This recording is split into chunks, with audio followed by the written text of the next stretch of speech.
5 ಗುಂಡು ಬಿದ್ದು ಬದುಕಿದ ವ್ಯಕ್ತಿ ಅಂತ ಇದ್ದರೆ ಅದು ಮುತ್ತಪ್ಪ ರೈ.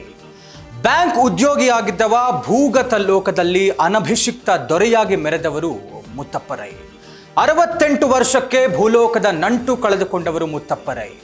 ಯಾವುದಕ್ಕೂ ಕ್ಯಾರೆ ಎನ್ನದ ಆಸಾಮಿಯೇ ಈ ಮುತ್ತಪ್ಪ ರೈ. ಪುತ್ತೂರು ಮೂಲದ ಈ ಭೂಗತ ಲೋಕದ ಬೆಂಕಿ ಚೆಂಡಿನ ಬಗ್ಗೆ ನಿಮಗೆಷ್ಟು ಗೊತ್ತು? ಬನ್ನಿ, ಅಂಡರ್ ವರ್ಲ್ಡ್ ಜಗತ್ತಿನ ಅಕ್ಷರಶಃ ಕಿಂಗ್ ಬಗ್ಗೆ ಒಂದಷ್ಟು ಇಂಟ್ರೆಸ್ಟಿಂಗ್ ಸ್ಟೋರೀಸ್ ನೋಡ್ಕೊಂಬರೋಣ. ಮೊದಲು ರೈ ಆಗಿದ್ರು ಬ್ಯಾಂಕ್ ಉದ್ಯಮಿ. ಹಳ್ಳಿಯಿಂದ ಪ್ಯಾಟಿಗೆ ಬಂದ ಜಂಗಮ ಜೋಗಿ.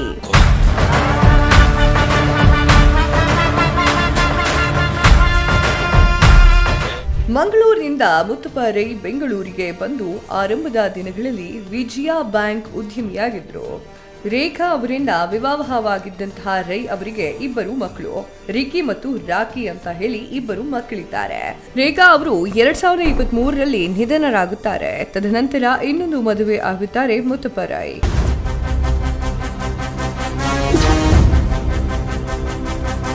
ಶೋಷಣೆಯ ವಿರುದ್ಧ ಸದಾ ಸಿಡಿದೇಳುತ್ತಿದ್ದಂತಹ ಮುತ್ತಪ್ಪ ರೈ ಬ್ಯಾಂಕ್ ಒಂದರಲ್ಲಿ ಕೆಲಸಕ್ಕೆ ಸೇರ್ಕೊಂಡು ಅಲ್ಲಿ ಬಂಡಾಯ ಎದ್ದವರನ್ನ ಕಂಟ್ರೋಲ್ ಮಾಡಲು ರೈ ಅವರನ್ನ ಅಪಾಯಿಂಟ್ ಮಾಡಿಕೊಳ್ಳುತ್ತಾರೆ. 7 ವರ್ಷಗಳ ಕಾಲ ಬ್ಯಾಂಕ್ ಉದ್ಯೋಗ ಮಾಡಿದ್ದಂತಹ ಮುತ್ತಪ್ಪಣ್ಣ ಬ್ರಿಗೇಡ್ ರಸ್ತೆಯ ಲೇಡೀಸ್ ಬಾರ್ ಒಂದನ್ನ ಖರೀದಿಸಲು ಮುಂದಾಗ್ತಾರೆ. ಈ ಹಂತದಲ್ಲಿಯೇ ರೈ ಅವರಿಗೆ ದೊಡ್ಡವರ ಲಿಂಕ್ ಸಿಗುತ್ತೆ. ಗೋಲ್ಡ್ ಡೀಲರ್ಗಳ ಪರಿಚಯವಾಗುತ್ತೆ. ಅಮರ್ ಆಳ್ವಾ ಕೂಡ ಕನೆಕ್ಟ್ ಆಗ್ತಾರೆ. ಅಲ್ಲಿಂದಲೇ ಮುತ್ತಪ್ಪ ರೈ ಬದುಕು ಬಂದೂಕಿನ ಹಾದಿ ಹಿಡಿಯುತ್ತದೆ. ಡಾನ್ ಜಯರಾಜ್ ತಲೆ ಸೀಳಿದ ಮುತ್ತಪ್ಪಣ್ಣ ಟಾಸ್ಕ್ ಫಿನಿಶ್ ಮಾಡಿ ಹೆಸರು ಮಾಡಿಬಿಟ್ರಣ್ಣ. ಮುತ್ತಪ್ಪ ರೈ ಕೆರಿಯರ್ಗೆ ಹೆವಿ ಹೆಸರು ಅಂತ ಬಂದಿದ್ದು ಡಾನ್ ಜಯರಾಜ್ ಅವರ ಅಸ್ಫೋಟಕ ಅಟ್ಯಾಕ್. ಬಂದೂಕಿನ ಗುಂಡಿಗೆ ಬಲಿಯಾದ ಮೊದಲ ಅಂಡರ್ವರ್ಲ್ಡ್ ಡಾನ್ ಅಂದ್ರೆ ಅದು ದೈತ್ಯದೇಹಿ ಜಯರಾಜ್. ಜಯರಾಜ್ ಅವರನ್ನ 3 ಬಾರಿ ಬೇರೆಯವರು ಮುಗಿಸ್ಲಿಕ್ಕೆ ಪ್ಲಾನ್ ಅನ್ನ ಮಾಡಿದ್ರು. ಯಾರೊಬ್ಬರ ಕೈಗೂ ಕೂಡ ಅವರು ಸಿಕ್ಕಿ ಬೀಳಲಿರ್ಲಿಲ್ಲ. 4ನೇ ಪ್ರಯತ್ನ ಎಂಬಂತೆ ಮುತ್ತಪ್ಪ ರೈ ಮತ್ತೊಬ್ಬರ ಗ್ಯಾಂಗ್ ಅದೊಂದು ದಿನ ಅಂಬಾಸಿಡರ್ ಮೇಲೆ ಅಟ್ಯಾಕ್ ಮಾಡಿಯೇ ಬಿಡ್ತು. ರೈ ಪಕ್ಕಾ ಗುರಿ ಇಟ್ಟು ಹೊಡೆದಂತಹ ಏಟಿಗೆ ಜಯರಾಜ್ ತಲೆ ಪೀಸ್. ಅವತ್ತಿನಿಂದ ಮುತ್ತಪ್ಪ ರೈ ಹೆಸರು ಭೂಗತ ಜಗತ್ತಿನಲ್ಲಿ ದೊಡ್ಡ ಸಂಚಲನವನ್ನೇ ಮೂಡಿಸಿತ್ತು. ಜಯರಾಜ್ ಆಗ್ಲಿ ಅವರ ಶಾಡೋ ಕೂಡ ಯಾರಿಂದಲೂ ಕೂಡ ಟಚ್ ಮಾಡೋಕೆ ಆಗೋದಿಲ್ಲ ಎನ್ನುವ ಮಟ್ಟಕ್ಕೆ ಹೆಸರು ಮಾಡಿದ್ದ, ಸದ್ದು ಮಾಡಿದ್ದ, ಸುದ್ದಿ ಮಾಡಿದ್ದ ಹೆಸರು ಜಯರಾಜ್. ಅಂತಹ ಹುಲಿಯನ್ನ ಹೊಡೆದು ಉರುಳಿಸಿದ್ದು ಮುತ್ತಪ್ಪ ರೈ. ಜಗಜ್ಜಟ್ಟಿ ಜಯರಾಜ್ ಅಂದರೆ ಜೀವಂತ ಹುಲಿ. ಮುತ್ತಪ್ಪಣ್ಣ ಹೊಡೆದಿದ್ದು ಅಂಥದೊಂದು ರಣಬಲಿ. ಜಯರಾಜ್ ಎಲೆಕ್ಷನ್ಗೆ ನಿಂತಾಗ ಪಬ್ಲಿಸಿಟಿಗೆ ಅಂತ ನಿಜವಾದ ಹುಲಿಯನ್ನೇ ತಂದು ಬಿಟ್ಟಿದ್ದ. ಜನಕ್ಕೆ ಹುಲಿ ನೋಡಿದಾಗ ಥ್ರಿಲ್ ಆಗುತ್ತದೆ ಎನ್ನುವಂತಹ ಐಡಿಯಾ ಮಾಡಿ ಜೀವಂತ ಹುಲಿಯನ್ನೇ ತಂದು ಪ್ರಚಾರ ಮಾಡಿಬಿಟ್ಟಿದ್ದ.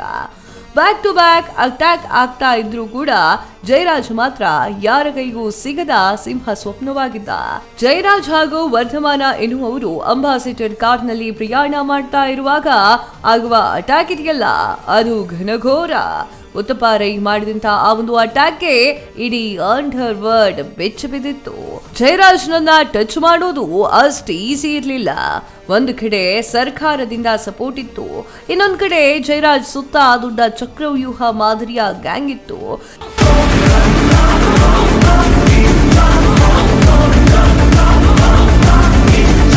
ಸ್ವತಃ ಜಯರಾಜ್ ಅವರೇ ಒಬ್ಬ ಫೈರ್ ಬ್ರ್ಯಾಂಡ್ ಆಗಿದ್ರು. ಭೂಗತ ಲೋಕದಲ್ಲಿ ಅಲ್ಲೋಲ ಕಲ್ಲೋಲ ಸೃಷ್ಟಿಸುವಷ್ಟು ಪವರ್ ಹೊಂದಿದ್ರು. ಈ ಎಲ್ಲವನ್ನ ಮೀರಿ ಅವರ ಮೇಲೆ ಅಟ್ಯಾಕ್ ಆಯಿತು ಅಂದ್ರೆ ಮುತ್ತಪ್ಪ ರೈ ಗುಂಡಿಗೆ ಅದೆಂತದಿರಬೇಕು. ರೈ ಪಡೆ ಇಟ್ಟ ಗುರಿ ಮಿಸ್ ಆಗ್ಲೇ ಇಲ್ಲ. ಕಾನೂನಿನ ವಿಚಾರದಲ್ಲಿ ಅಪಾರ ಪಾಂಡಿತ್ಯವನ್ನ ಹೊಂದಿದ್ದಂತಹ ಮುತ್ತಪ್ಪ ರೈ ಒಳ್ಳೆ ಲಾಯರನ್ನ ಇಟ್ಕೊಂಡಿದ್ರು.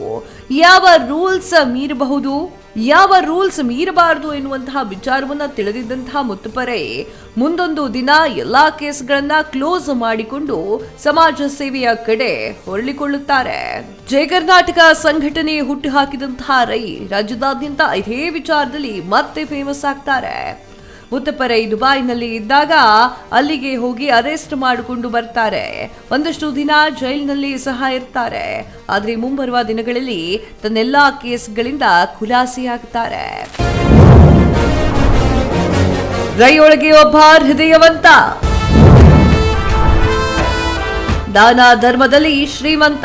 ಕೊತ್ವಾಲ್ ಹಾಗೂ ಜಯರಾಜ್ ಅವರಿಗೆ ಕಂಪೇರ್ ಮಾಡಿದ್ರೆ ಮುತ್ತಪ್ಪ ರೈ ಹೃದಯವಂತ ಅನ್ನಬಹುದು. ಕಷ್ಟದಲ್ಲಿರುವವರಿಗೆ ಸಹಾಯ ಮಾಡ್ತಾ ಇದ್ದಂತಹ ಮುತ್ತಪ್ಪ ರೈ ಅದೆಷ್ಟೋ ಕಷ್ಟದಲ್ಲಿರುವಂತಹ ಜನರಿಗೆ ಹೆಲ್ಪ್ ಮಾಡಿರುವ ವಿಚಾರಗಳು ಕೂಡ ಸಾಕಷ್ಟಿದೆ. ಅಂಡರ್ವರ್ಲ್ಡ್ನಲ್ಲಿ ಅತಿ ಹೆಚ್ಚು ಬುದ್ಧಿವಂತರು ಅಂತ ಇದ್ರೆ ಅದು ಮುತ್ತಪ್ಪ ರೈ ಮಾತ್ರ. ರೆಡ್ಲಿ ಸೋಮ ಮತ್ತು ಮುತ್ತಪ್ಪಣ್ಣ ಇಬ್ರು ಬಿಟ್ರೆ ಮಿಕ್ಕೆಲ್ಲ ಡಾನ್ಗಳು ಅನಕ್ಷರಸ್ಥರು. ಜಯರಾಜ್, ಕೊತ್ವಾಲ್ ಎಲ್ಲರೂ ವಿದ್ಯಾರ್ಜನೆಯಲ್ಲಿ ಹೆಚ್ಚು ಸ್ಕೋರ್ ಮಾಡಿದವರೇ ಅಲ್ಲ. ಅದರಲ್ಲೂ ವಿಶೇಷವಾಗಿ ಕಾನೂನಿನ ಅರಿವು ಹೊಂದಿದ್ದಂತಹ ಮುತ್ತಪ್ಪ ರೈ ತಮ್ಮ ಮೇಲಿದ್ದಂತಹ ನೂರಾರು ಕೇಸ್ಗಳನ್ನ ಕ್ಲಿಯರ್ ಮಾಡಿಕೊಂಡಿದ್ರು. ಸಿಂಗಲ್ ಕೇಸ್ ಕೂಡ ತನ್ನ ಮೇಲೆ ಇರಬಾರದು ಎನ್ನುವಂತಹ ಯೋಜನೆಯನ್ನ ರೂಪಿಸಿದ್ರು. ಅಂದುಕೊಂಡಂತೆ ಕೊನೆಗೂ ಕೂಡ ಸಾಧಿಸಿಬಿಟ್ರು. ಎಲ್ಲಾ ಕೇಸ್ಗಳಿಂದ ಕ್ಲೀನ್ ಶೀಟ್ ಪಡೆದು ಬಿಟ್ರು ಮುತ್ತಪ್ಪ ರೈ. ಕೊತ್ವಾಲ್ ನಂತರ ಜಯರಾಜ್ ಪವರ್ಫುಲ್ ಆದ್ರು. ಜಯರಾಜ್ ಮರ್ಡರ್ ನಂತರ ರೈ ಫೇಮಸ್ ಆದ್ರು. ಕೊತ್ವಾಲ್ ಹಾಗೂ ಜಯರಾಜ್ ಹೆಸರು ಒಂದು ಕಾಲದಲ್ಲಿ ಹೆವಿ ಓಡಾಡ್ತಾ ಇತ್ತು. ಕೊತ್ವಾಲ್ ಅಂತ್ಯದ ನಂತರ ಜಯರಾಜ್ ಟಾಪ್ ಸ್ಥಾನಕ್ಕೆ ಬಂದು ನಿಂತು ಬಿಡ್ತಾರೆ. ಗರೀಬಿ ಹಟಾವೋ ಪತ್ರಿಕೆಯನ್ನ ನಡೆಸ್ತಾ ಇದ್ದಂತಹ ಜಯರಾಜ್ ಸರ್ಕಾರದ ಲೆವೆಲ್ನಲ್ಲಿ ದೊಡ್ಡ ಮಟ್ಟದ ಸಪೋರ್ಟ್ ಹೊಂದಿದ್ರು. ಯಾವುದಕ್ಕೂ ಕೂಡ ಕ್ಯಾರೆ ಎನ್ನದ ವ್ಯಕ್ತಿ ಅವರಾಗಿದ್ರು. ತಾನು ಆಡಿದ್ದೇ ಆಟ ಎನ್ನುವ ಮಟ್ಟಕ್ಕೆ ಮೀಟರ್ ಅನ್ನ ಹೊಂದಿದ್ರು. ಅಂಥ ದೈತ್ಯ ಪ್ರತಿಭೆಯ ಮೇಲೆ ಅಟ್ಯಾಕ್ ಯಾವಾಗ ಆಯ್ತು, ಅದು ಮುತ್ತಪ್ಪ ರೈ ಕಡೆಯಿಂದ ಆಯ್ತು. ಅಲ್ಲಿಂದ ಮುತ್ತಪ್ಪ ರೈ ಜಗತ್ತ ಫೇಮಸ್ ಆಗಿಬಿಟ್ರು.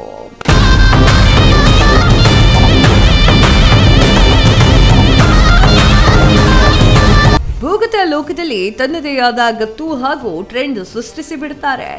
ಬಡೀದಿಯಲ್ಲಿ ತಮ್ಮದೇ ಆದ ಸಾಮ್ರಾಜ್ಯವನ್ನ ಕಟ್ಟಿಕೊಂಡು ಪಾತಕ ಲೋಕದ ದೊರೆಯಾಗಿ ಮೆರೀತಾರೆ. ರಿಯಲ್ ಎಸ್ಟೇಟ್ ನಲ್ಲಿಯೂ ಸಕ್ರಿಯವಾಗಿರುವಂತಹ ರೈ ಕೊನೆ ಹಂತದಲ್ಲಿ ಕ್ಯಾನ್ಸರ್ ಕಾಯಿಲೆಯಿಂದ ಬಳಲುತ್ತಾರೆ.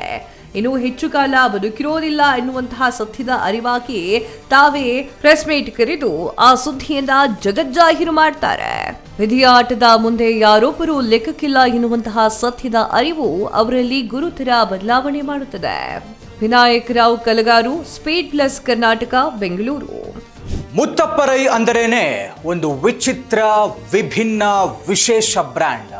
ತಮ್ಮದೇ ಆದ ಸ್ಟೈಲ್, ತಮ್ಮದೇ ಆದ ಲುಕ್ ಹೊಂದಿದ್ದ ಮುತ್ತಪ್ಪಣ್ಣ ಅಂಡರ್ ವರ್ಲ್ಡ್ ಅಡ್ಡಾದಲ್ಲಿ ಸೃಷ್ಟಿಸಿದ ಕ್ರೇಜ್ ಅಷ್ಟಿಷ್ಟಲ್ಲ.